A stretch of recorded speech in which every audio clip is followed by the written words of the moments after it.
Je vous invite donc à lire le texte qui va être projeté. Le voilà. C'est un texte de l'Évangile de Jean, au chapitre 18, les versets 33 à 37. Pilate rentra dans le palais de justice et fit comparaître Jésus. « Es-tu le roi des Juifs ?» lui demanda-t-il. « Dis-tu cela de toi-même ou d'autres t'ont-ils dit cela à mon sujet ?» répondit Jésus. « Est-ce que je suis juif, moi ?» répliqua Pilate. « Ce sont ceux de ta nation et les chefs des prêtres qui t'ont livré à moi. Qu'as-tu fait ?» Jésus lui répondit, « Mon royaume n'est pas de ce monde. Si mon royaume appartenait à ce monde, mes serviteurs se seraient battus pour que je ne tombe pas aux mains des chefs des Juifs. Non, réellement, mon royaume n'est pas d'ici. »« Es-tu donc roi ?» reprit Pilate. « Tu le dis toi-même, je suis roi. Si je suis né et si je suis venu dans ce monde, c'est pour rendre témoignage à la vérité.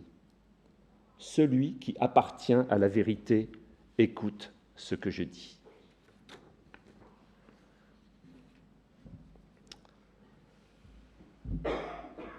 Ces versets nous plongent au cœur d'un drame. Un drame dont le récit nous saisit à chaque fois. Un drame qui nous est familier, mais auquel on ne s'habituera jamais. C'est le drame de la condamnation d'un innocent, et plus encore, la condamnation au châtiment ultime du seul vrai innocent qui ait vécu sur cette terre. On ne s'habitue pas à ce drame à cause de sa violence, à cause de cette parodie de procès, mais aussi parce que nous savons que par-delà les acteurs physiquement présents, nous sommes, nous aussi, pour quelque chose dans cette ignominie. Ce passage nous rapporte un moment de la série d'événements qui a amené Jésus sur la croix. Pour le situer rapidement, je rappellerai qu'avant de comparaître dans le prétoire, dans le palais de justice devant Pilate, Jésus a été amené devant les autorités religieuses juives, chez Anne, le beau-père de Caïphe, le grand prêtre, puis devant le grand prêtre lui-même. L'évangile de Jean nous dit peu de choses sur les événements qui ont précédé cette comparution. Les évangiles synoptiques, c'est-à-dire Matthieu, Marc et Luc, donnent plus de détails sur les accusations portées par les chefs religieux, sur les premiers échanges avec Pilate, le renvoi chez Hérode, puis le retour devant Pilate. Nous le savons, les chefs juifs cherchent par tous les moyens à faire mourir Jésus. Ils le condamnent à mort sur de faux prétextes. Mais ils ont besoin de l'aval de Pilate, car selon la loi romaine qui prévaut à ce moment-là, ils n'ont pas le droit de faire exécuter la sentence. Seul le gouverneur en a le pouvoir. Alors ce qui est intéressant et précieux, c'est que le récit de Jean vient en complément de celui des synoptiques, ce qui peut s'expliquer par une raison toute simple. L'évangile de Jean a été écrit après les trois autres, qui circulaient déjà largement dans les milieux et assemblées chrétiens et dont les récits étaient déjà bien connus.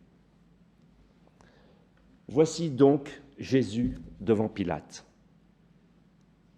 Ce sont bien entendu les paroles de Jésus qui sont le centre d'intérêt principal de notre passage, mais intéressons-nous quelques instants à son contradicteur et à son juge, à la personne de Pilate et son destin si particulier. Le nom de Pilate est connu dans le monde entier, mais on sait finalement assez peu de choses sur sa vie. Toutes sortes d'histoires et de traditions ont circulé sur lui, mais peu sont appuyées sur des faits avérés. Il est resté célèbre pour ses expressions proverbiales, notamment « sans laver les mains » ou « qu'est-ce que la vérité ?» Son nom a même pris place dans des professions de foi. C'est le cas de celle qu'on appelle le credo, ou le symbole des apôtres. Il a souffert sous Ponce Pilate, ou une autre version, il a été crucifié pour nous sous Ponce Pilate. Alors certains le présentent comme un être répressif et violent, d'autres comme un bon administrateur avec un certain sens de la justice. Ce qu'on sait avec certitude est qu'il a été gouverneur de Judée de 26 à 36 ou 37 sous le règne de Tibère, puis récusé et renvoyé à Rome. Alors c'est une sorte de haut fonctionnaire qui cumule plusieurs pouvoirs. Le maintien de l'ordre, ce qui inclut le commandement militaire, l'autorité administrative, et notamment la levée des impôts, et l'autorité judiciaire. Alors si l'on s'en tient à nos versets, on voit un Pilate bien embarrassé. Il ne croit pas vraiment aux accusations portées par les Juifs contre Jésus.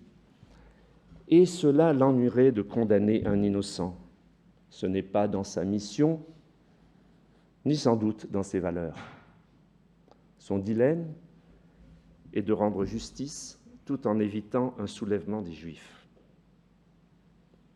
Et puis, il a aussi une réputation à défendre auprès de ses supérieurs. Il ne voudrait pas qu'on rapporte qu'il n'a pas su gérer la situation. Sa carrière pourrait en souffrir. Alors finalement, il laissera faire, considérant que la mort d'un homme est peu de choses au regard des autres enjeux. On connaît la suite ?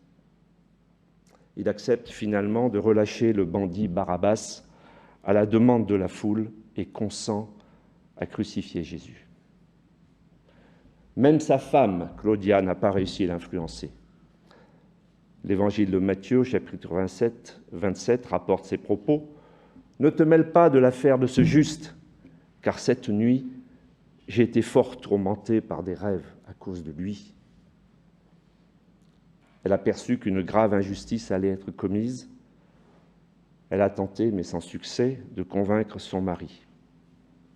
Pilate aurait mieux fait d'écouter les conseils de sa femme. Alors non, ne comptez pas sur moi pour épiloguer sur ce thème. Je laisse à chacune et à chacun le soin de le commenter. L'ironie, la cruelle ironie, est que c'est exactement le contraire de ce que souhaitait Pilate qui s'est passé. Son objectif était de circonscrire les événements et limiter leurs conséquences. Mais c'est le devenir de la Judée qui a été totalement bouleversé, puis carrément celui de Rome et de l'Empire. Nous le savons et nous le croyons, c'est en fait le cours de l'histoire qui a été changé. Alors ce serait commode et tentant de faire de Pilate un monstre de cynisme. Mais son comportement est-il si unique, si exceptionnel que cela ? Combien de responsables à tous les niveaux, et pas seulement aux niveaux les plus élevés, privilégient leurs intérêts personnels au détriment de leurs principes ? Fermer les yeux sur une injustice est malheureusement bien répandue et tristement banale. Face à cet homme, Jésus. Jésus a accepté le sort qui l'attend.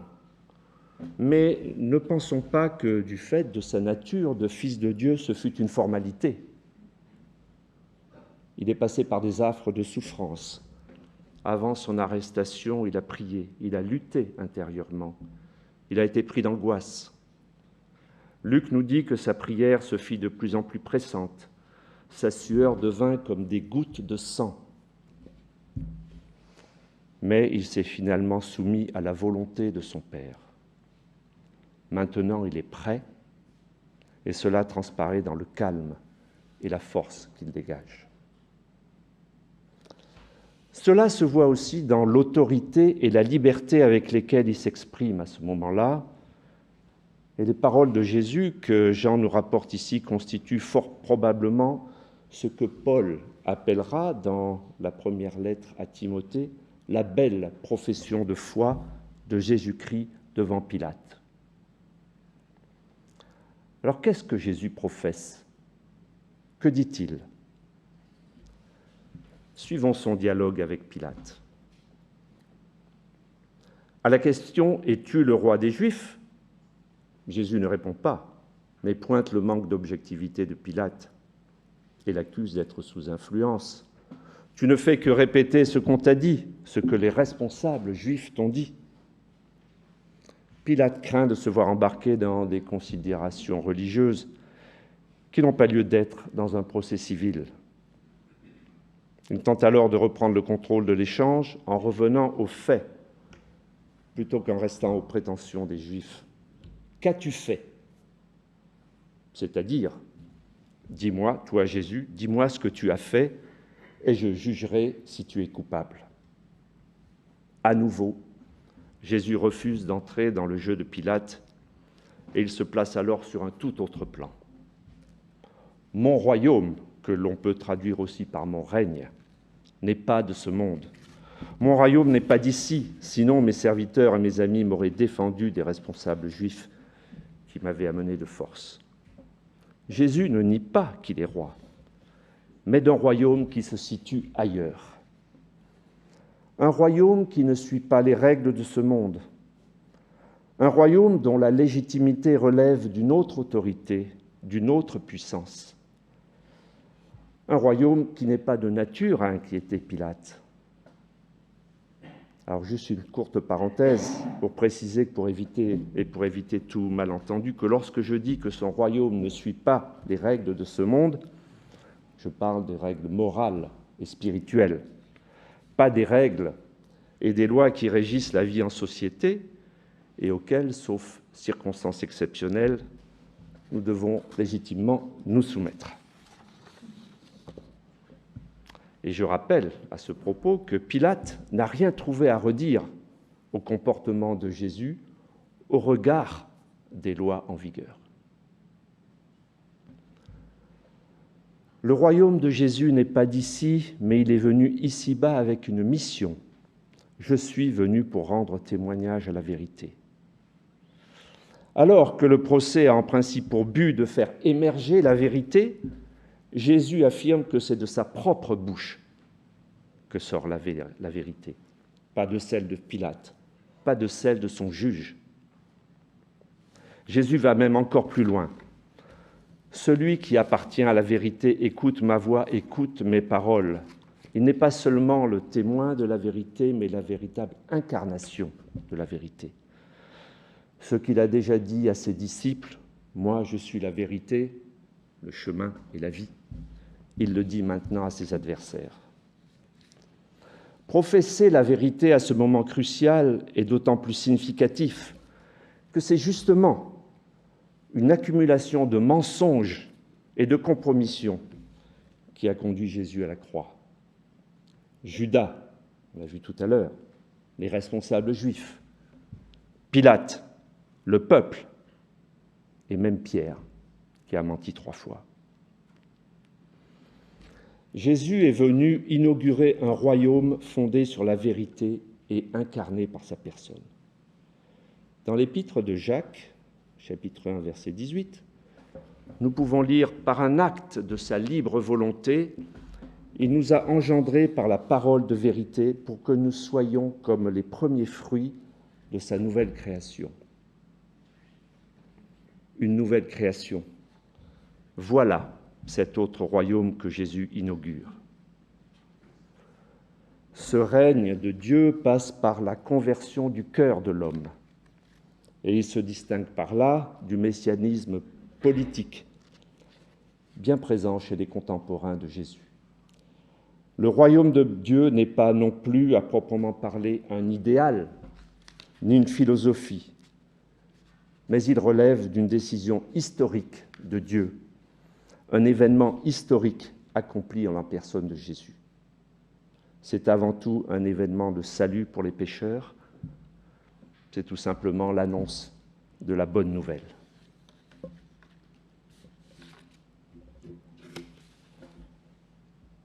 Le royaume de Jésus n'est pas ici, mais s'est-il pour autant désintéressé de ce monde ? Nous savons bien sûr que non, tout au contraire. Il n'a pas été de ce monde, mais il a vécu et agi dans ce monde. Pensons un instant à tout ce qu'il a accompli.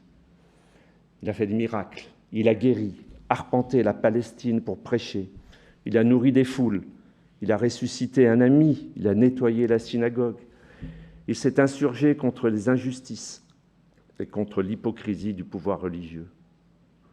Il suffit de lire les évangiles pour voir ce qu'il a fait en si peu de temps. Et encore, les évangiles ne nous rapportent pas tout. Comme le dit Jean au dernier verset de son évangile, Jésus a accompli encore bien d'autres choses, c'est-à-dire autres que celles que rapportent les évangiles. Si on voulait les raconter une à une, je pense que le monde entier ne suffirait pas pour contenir tous les livres qu'il faudrait écrire. Jésus n'est pas d'ici, mais qui, mieux que lui, a vécu et compris la nature humaine? Qui, mieux que lui, a aimé hommes et femmes de ce monde? Il a parfaitement compris ce monde parce qu'il a percé la vérité des cœurs et la profondeur des âmes. Il s'est intéressé à ce monde au point d'offrir sa vie pour le sauver. Il est venu bâtir son royaume par une conquête spirituelle du monde. Et pour cela, sa seule arme a été de rendre témoignage à la vérité. Son peuple se recrute parmi les hommes et femmes qui s'ouvrent à la vérité et reçoivent sa parole.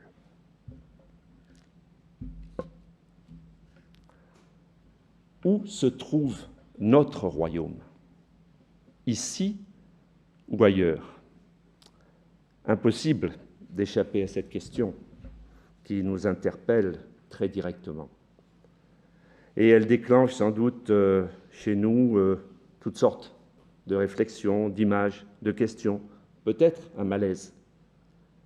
Et c'est finalement très bien ainsi, puisque c'est un des mérites de l'Écriture que de nous interroger, voire de nous bousculer. À la question « Nous sommes dans ce monde, mais sommes-nous de ce monde ?» on aimerait bien faire la même réponse que Jésus. Mais serait-ce une réponse honnête? Qu'est-ce qui compte vraiment pour nous? Nous voilà placés face à nos valeurs, à la hiérarchie de nos priorités, à ce qui fonde nos vies, nos espoirs, nos espérances.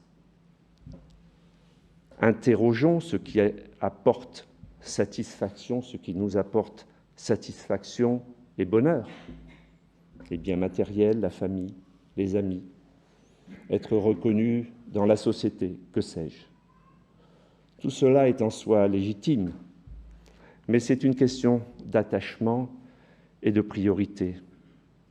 Il est important que ce à quoi nous tenons beaucoup ne prenne pas la première place. Et reconnaissons que ce n'est facile pour personne. Nous sommes appelés à compter sur Dieu plus que sur toutes ces choses. Reconnaissons aussi que plus on possède ici-bas, plus on a de satisfaction, plus on est heureux dans ce monde, moins on a de raisons d'aspirer à un autre monde, moins on a besoin de vivre de cette espérance. Paul l'écrit à Timothée, recommande à ceux qui possèdent des richesses en ce monde de se garder de toute arrogance et de ne pas fonder leur espoir sur la richesse, car elle est instable. Qu'ils placent leur espérance en Dieu. Avoir cette espérance nous donne de la liberté, parce qu'on sait que tout ne se joue pas ici-bas, que les enjeux d'ici-bas ne sont pas définitifs. Dieu peut délier ce qui a été lié ici. Nos échecs, nos déceptions, nos frustrations, nos douleurs ne sont pas définitives. L'injustice, l'oppression, l'exploitation auront une fin. Les malheurs, les souffrances, les mensonges sont bien réels et font mal, mais ils n'auront pas le dernier mot. L'Apocalypse l'annonce ainsi, il essuiera toute larme. La mort ne sera plus, et il n'y aura plus ni deuil, ni plainte, ni souffrance, car ce qui était autrefois a définitivement disparu.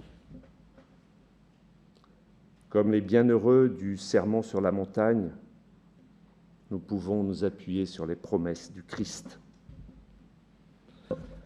Nous sommes appelés à vivre pleinement dans ce monde comme l'a fait Jésus, à nous impliquer, à essayer d'apporter quelque chose de positif, à assumer des responsabilités dans la société, à être du côté de la justice et de la paix, dans les grandes causes, mais aussi dans notre quotidien. Nous sommes appelés à aimer concrètement notre prochain. Nous pouvons légitimement jouir de toutes les bonnes choses qu'offre ce monde, que Dieu a créé. En même temps, nous savons que le mal est présent et fait des ravages. Ne soyons donc ni surpris, ni découragés lorsque, selon l'expression de l'Ancien Testament, le méchant prospère. Nous pouvons faire une différence, être un grain de sel sur cette terre, mais nous savons qu'à la fin, seule l'instauration d'une nouvelle création établira un règne de justice et de paix. Jésus insiste sur la place de la parole, de sa parole. Celui qui appartient à la vérité écoute ce que je dis. Alors cherchons à nous nourrir de sa parole. Elle peut nous guider. Elle est une source de connaissances, de conseils, d'avertissements, d'encouragement. Je terminerai justement par une parole de Jésus que Jean nous rapporte plus haut dans son évangile, au chapitre 8. Jésus s'adresse à ses disciples. Alors, si je puis dire, prenons place à leur côté et écoutons notre Seigneur. Si vous demeurez dans ma parole, vous êtes vraiment mes disciples. Vous connaîtrez la vérité et la vérité fera de vous des hommes libres. Le Christ nous libère des royautés et des puissances terrestres. Il nous libère de tous les dieux de remplacement que nous nous forgeons. Le drame de la croix, la condamnation et la mort de Jésus ont changé les choses pour toujours. Nous pouvons maintenant nous tourner vers le Christ ressuscité et lui dire que ton règne vienne. Que Dieu nous accompagne dans sa grâce et dans son amour. Amen.